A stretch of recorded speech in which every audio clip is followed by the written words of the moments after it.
Ce shift était ennuyeux. Alors que je tendais les 2 cafés à la fille, je ne pouvais m'empêcher de rêver à ce que j'allais manger pour le déjeuner. « Excusez-moi, pourquoi cette attitude ?» La fille semblait agacée. Puis avant que je puisse dire quelque chose, elle a crié « Je veux parler à votre directeur !» Le garçon à côté d'elle a essayé de la calmer et lui a demandé de sortir.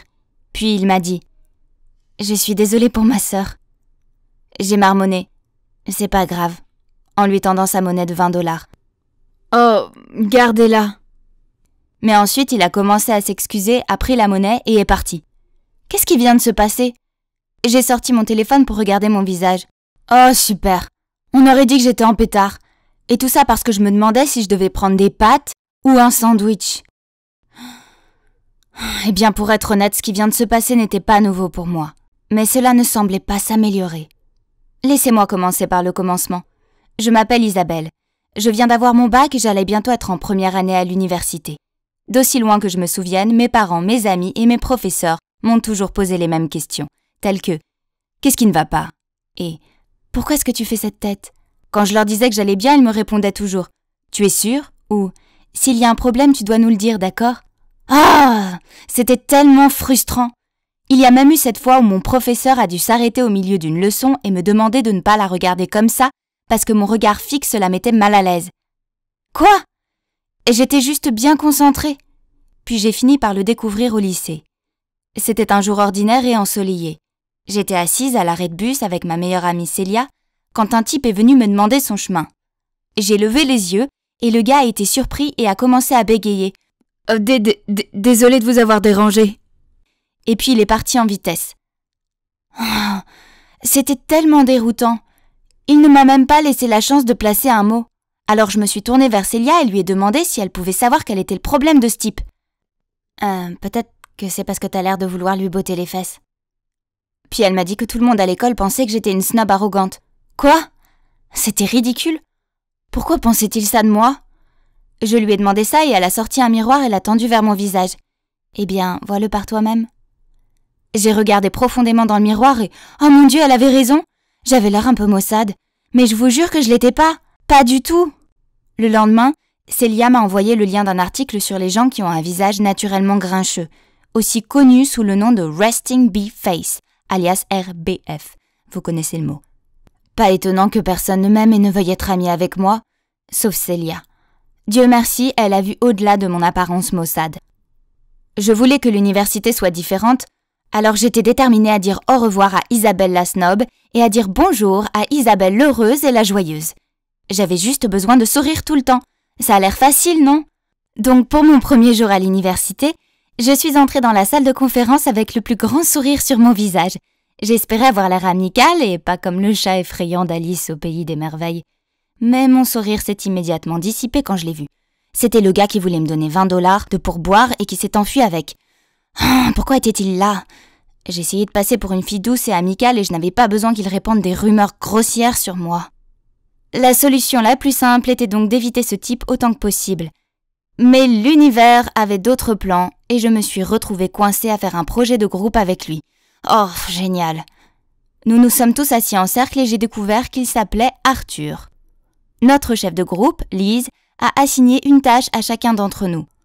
En l'écoutant, j'ai essayé de garder mon sourire le plus éclatant possible. « Garde-le constant, constant !»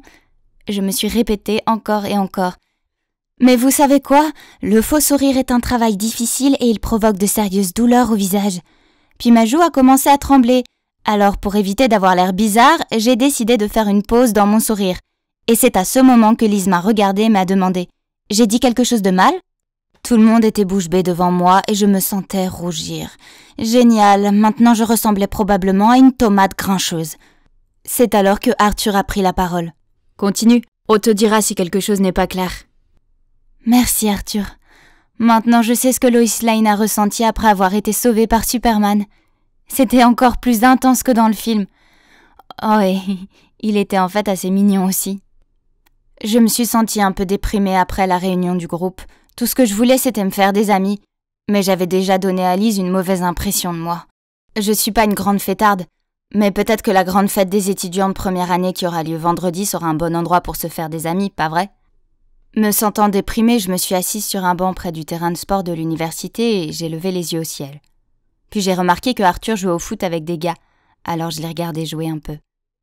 C'est peut-être à cause de la lumière ou du fait qu'il était si sexy en sueur, mais je pouvais pas détacher mes yeux de lui. Je devrais peut-être essayer de lui parler. Le lendemain, je suis entrée dans l'amphithéâtre et j'ai aperçu Arthur assis seul en train de lire un livre. C'était ma chance. Je pouvais m'asseoir à côté de lui et engager la conversation.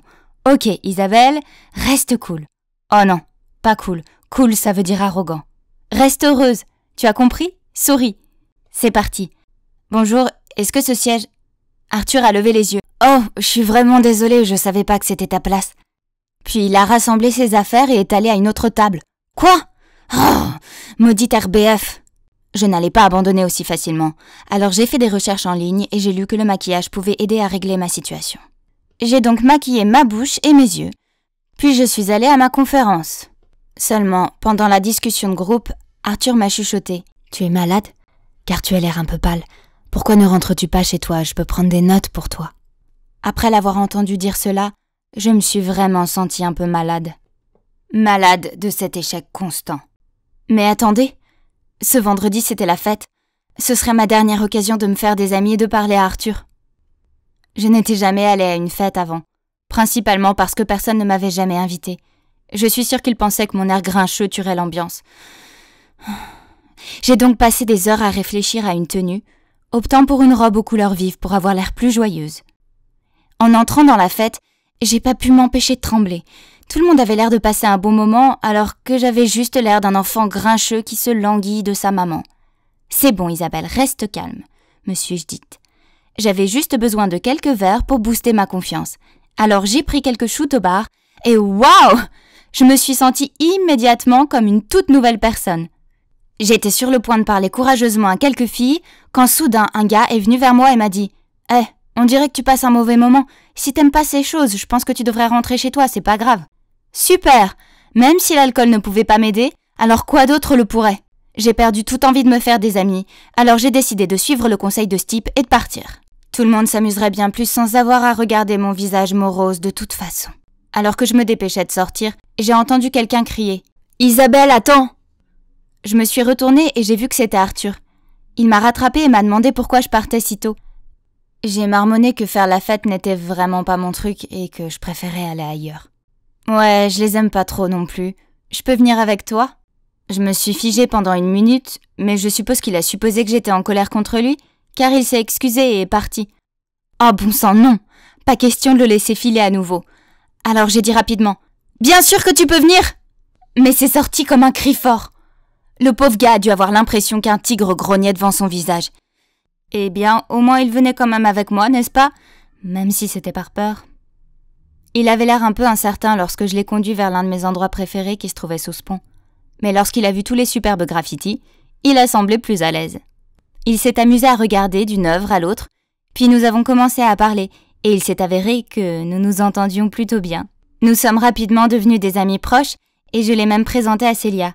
Plus je passais de temps avec Arthur, plus il me plaisait. Et j'ai commencé à penser que je lui plaisais aussi. Ne me demandez pas pourquoi, c'est juste une intuition. Et puis un jour, j'ai ouvert la porte pour voir Arthur debout avec un énorme bouquet et un joli paquet cadeau. Oh mon Dieu, c'était pour moi. Je savais que je devais dire quelque chose, alors j'ai marmonné. C'est pour qui ? Aïe, ça avait l'air un peu dur. Devrais-je redemander ? Et peut-être avec une voix plus douce et un sourire ? Mais avant que je puisse dire quoi que ce soit, Arthur a répondu. Oh, c'est pour Célia. Tu peux les lui donner ? Merci. Il me les a tendus et est parti en courant. Quoi ? Arthur était amoureux de Célia ?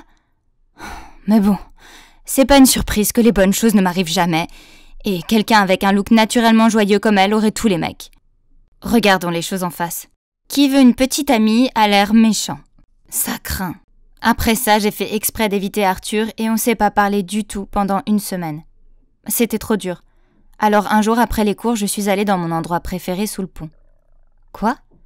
Il y avait ce nouveau graffiti, il était énorme, moche, et je pense qu'il était pour moi. En lettres séchées et dégoulinantes, il disait « Je t'aime, Isabelle ». Je l'ai regardé bouche bée, était-ce l'idée que quelqu'un se faisait d'une blague. Puis quelqu'un s'est approché de moi. C'était Arthur. C'est pas ma meilleure œuvre, mais j'ai essayé, a-t-il dit timidement. Ah, il a fait ça? Mais pourquoi? Puis il a continué. Les fleurs et le cadeau étaient pour toi, mais je pensais que tu étais agacée, alors j'ai paniqué et j'ai dit qu'ils étaient pour Célia. Alors après, je l'ai appelée et je lui ai dit la vérité et elle m'a dit que tu m'aimais bien aussi. Voilà qui explique les regards bizarres que Célia me lançait. J'allais vraiment lui toucher un mot plus tard. Tu sais, j'ai dessiné ça il y a une semaine. Je t'ai suivi tous les jours après l'université. Pas de manière effrayante, je voulais juste être là quand tu le verrais pour la première fois. Et waouh, ça en valait vraiment la peine. Puis il m'a fait le plus beau des sourires et m'a pris dans ses bras. Oh waouh, ce gars savait comment faire fondre une fille. Et vous savez quoi? Je souriais et je le forçais pas.